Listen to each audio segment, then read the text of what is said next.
शुभ प्रभात। हमारा सौभाग्य है कि हमारे मध्य में परम आदरणीय उल्लास कुलकर्णी जी, जो राष्ट्रीय स्वयंसेवक संघ के वरिष्ठ प्रचारक हैं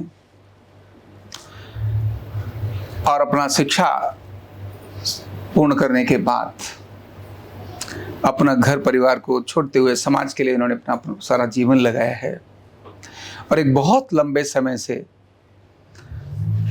जो नॉर्थ ईस्ट है, जिसको हम सेवन सिस्टर्स भी बोलते हैं, उस पूरे क्षेत्र में आप अहर्निश यानी दिन रात कार्यरत रहते हैं समाज जागरण के लिए, समाज संगठन के लिए, और अपना देश का वैभव अच्छा हो इसके लिए हर व्यक्ति कैसे जग कर काम करे, कैसे लग कर काम करे, स्व को कैसे जाने, अपनी परंपराओं को कैसे समझे, भारत का व्यक्ति भारत के प्रति स्वाभिमानी कैसे बने और स्वाभिमानी के साथ संगठित कैसे हो, इस सारे विषयों पर आप काम करते हैं।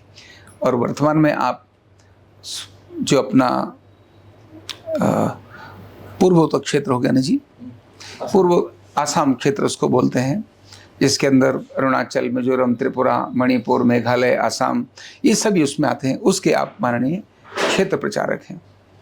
और हमारा सबका सौभाग्य इसीलिए है क्योंकि आप न्यूरोथेरेपी को भी भली तरह से जानते हैं। आपके द्वारा प्रेरित कई न्यूरोथेरेपिस्ट कई ऐसे युवक युवती हैं जिन्होंने न्यूरोथेरेपी सीखकर अपनी आजीविका को बहुत सफलतापूर्वक उसमें चला रहे हैं। और ऐसी ये विज्ञान और आगे बढ़े, लोगों के आरोग्य का और लोगों की आजीविका का कारण बने, गरीबी को समाप्त करते हुए, बेरोजगारी को समाप्त करते हुए अपने समाज को स्वस्थ, निरोगी और सुदृढ़ कैसे बनाएं, इस पर भी आपका बहुत बड़ा फोकस रहता है। और इसीलिए न्यूरोथेरेपी आपके प्रिय विषयों में से एक है, जिसके लिए वो हमेशा सोचते हैं कि इस काम को हम कैसे एक जन जागरण का अभियान बना दें।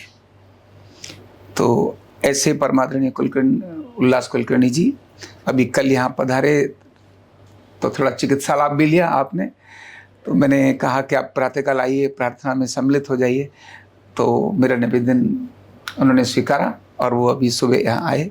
तो मैं उन्हीं से निवेदन करूँगा कि वो आज हम सबको 5 मिनट अपना बातचीत वक्तव्य रखें। सभी को नमस्कार।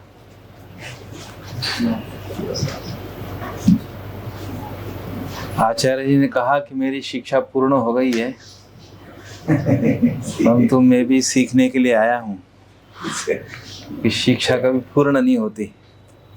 सही बात। आसाम से आया हूँ मैं, तो आसाम के बारे में बताऊंगा। वास्तव में आसाम का जो प्राचीन नाम है वो कामरूप है। ये बहुत पुरानी डायनेस्टी है, महाभारत काल से। वैसे ही 2 डायनेस्टी, एक त्रिपुरा की है, वो भी 5000 साल पुरानी, और वैसे ही मणिपुर की है। इसलिए Assam is a new name addressed by Britishers. Britishers ने अपनी पुरानी सारी आइडेंटिटीज को खत्म कर दिया। जो मगध था वो बिहार हो गया, जो अवध था वो उत्तर प्रदेश हो गया। तो उत्तर प्रदेश बोलने से कोई बड़ी ऊर्जा मिलती है ऐसा नहीं, परंतु अयोध्या बोलने से ऊर्जा मिलती है कि वो अपने इतिहास से, पूर्वजों से जोड़ता है। तो इस कामरूप जिसको कहते हैं, वहां पर 550 साल पहले एक बड़े महापुरुष हुए। शायद आप लोगों ने कभी किसी ने नाम सुना होगा। उनका नाम था महापुरुष शंकरदेव। एक बंगाल में भी इसी प्रकार के वैष्णव संत हुए, उनका नाम था चैतन्य महाप्रभु। दिल्ली में कहीं आपने गौड़ीय मठ देखा होगा। और आज जो इस्कॉन जिसको बोलते हैं, ये भी नया नाम है।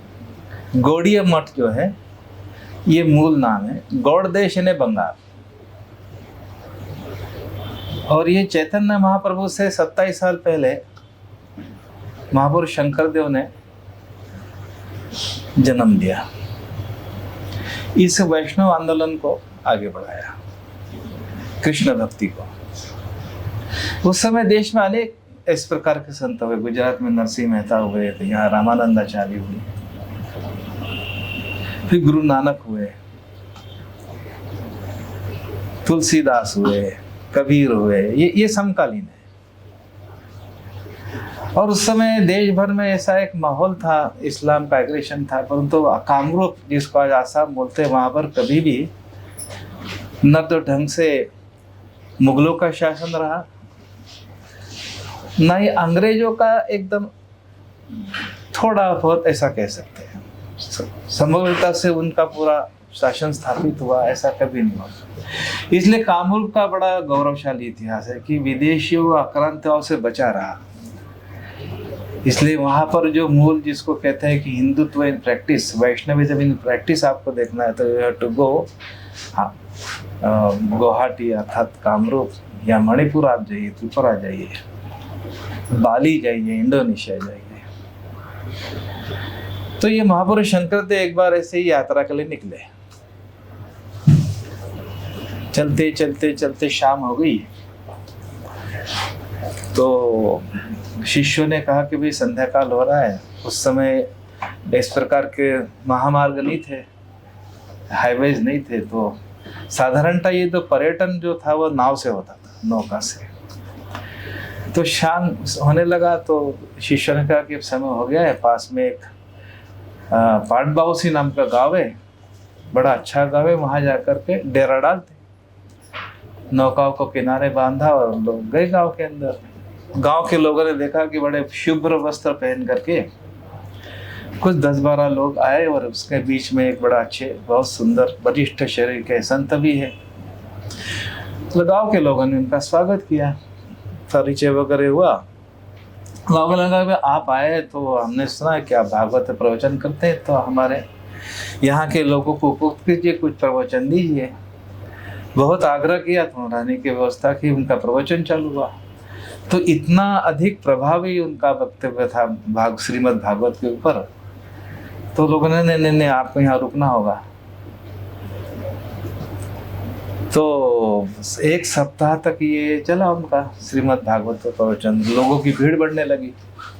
प्रातःकाल उठते हैं, प्रमुख तरह में स्नान करके सूर्योदय के पहले अपना स्वयं का जो व्यक्तिगत साधना करना, लोगों से मिलना, शाम को प्रवचन देना। एक दिन वो प्रातःकाल उठे, सही ठंड का समय था, थोड़ा सा कोहरा सा था, वो स्नान करके बाहर आए, थोड़े आगे बढ़े तो उन्होंने एक मनुष्य की आकृति को देखा और एक करुण स्वर सुना कि किसी को जब पीड़ा होती है, कष्ट होता है, पेन होता है, तो वो थोड़ा सा एक कह रहा था। तो ये थोड़े से विचलित हुए, देखा कि भाई कौन है, किसी को कुछ पीड़ा हो रही, तो आगे बढ़े। तो मनुष्य की आकृति थोड़ा स्पष्ट हुई और नजदीक गए तो ध्यान में आया कि उसके फटे पुराने कपड़े हैं और शरीर पर घाव भी है और उसमें से म्यूकस, पस जो बोलता है वो वगैरह। तो और नजदीक गए, वो जो मनुष्य था उसको लगा कि मेरे नजदीक कोई आ रहा है, कोई आहट हुई, तो उसने देखा कि कोई पास में आ रहा है, तो उसने कहा कि रुको, स्टॉप, ये रोगी कह रहा है। तो ये जो महापुरुष शंकर देव थे, इनको लगा कि इसको क्या तकलीफ है, मैं इसके नजदीक जा रहा हूँ। तो बोले कि मैं तुमको देखने आ रहा हूँ। बोले कि नहीं, वहीं रुको, आगे मत आओ। बोले कि क्यों? बोले कि मैं कह रहा हूँ, तुमको समझ नहीं आता है क्या? परंतु इनको कौतूहल था कि इसके शरीर में इतनी पीड़ा है, कह रहा है, तो इसकी कोई सहायता करने और नजदीक गए। तो रोगी ने कहा कि भाई मैं तुमको समझा रहा हूँ, नजदीक मत आओ, तुम मानते क्यों नहीं? तो महापुरुष शंकर देव ने कहा कि भाई मानता इसलिए नहीं हो कि भाई तुम्हारी जो पीड़ा है उसके कारण मैं जानना चाहता हूँ कि मैं तुम्हारी क्या सहायता कर सकता हूँ। बोले कि कोई सहायता की जरूरत नहीं,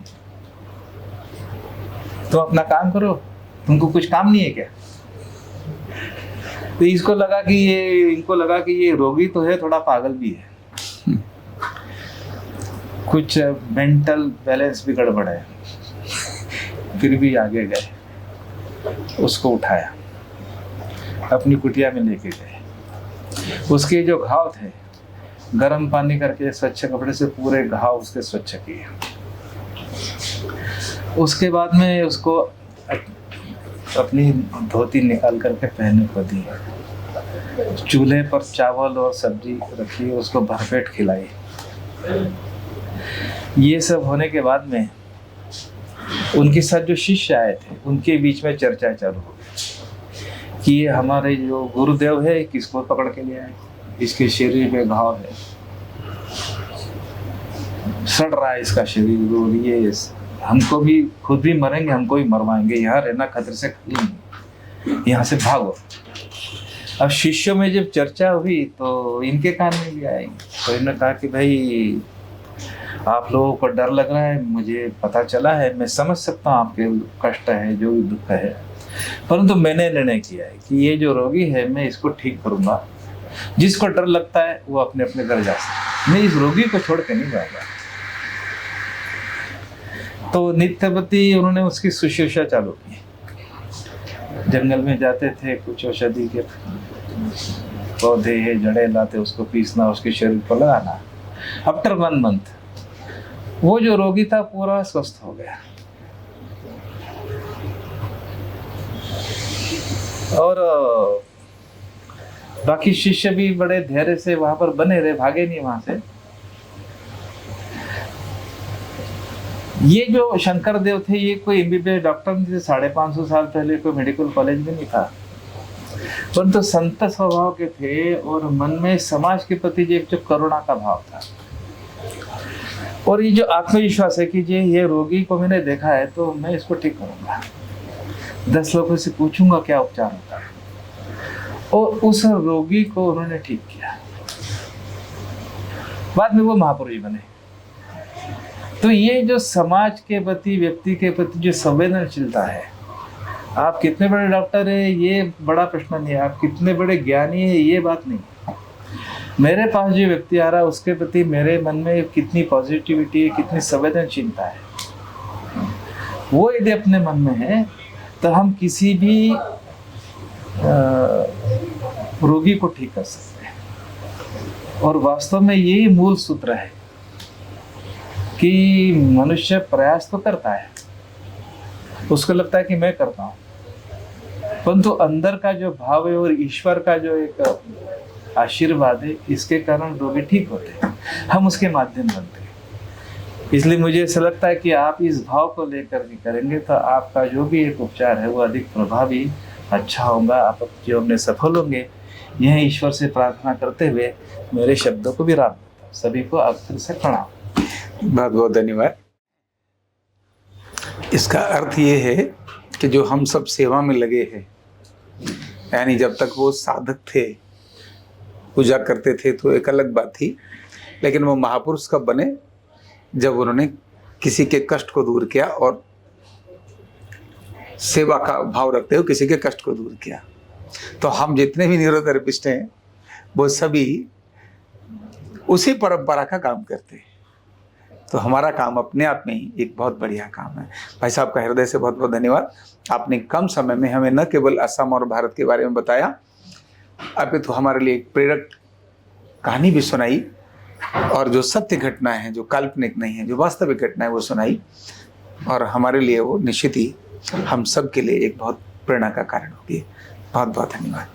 न्यूरोथेरेपी का कंप्लीट कोर्स सीखने के लिए जुड़िए हमारे ऑनलाइन ट्रेनिंग प्रोग्राम से और जानिए करीब 100 बीमारियों का इलाज बिना दवा और बिना मशीन के। इस न्यूरोथेरेपी ऑनलाइन ट्रेनिंग प्रोग्राम से आप घर बैठे बन सकते हैं गवर्नमेंट सर्टिफाइड न्यूरोथेरेपिस्ट। रजिस्ट्रेशन के लिए नीचे दिए गए नंबर पर अभी कॉल करें, और हाँ, हमारे वीडियो को लाइक करना, शेयर करना और चैनल को सब्सक्राइब करना बिल्कुल भी ना भूलें। धन्यवाद।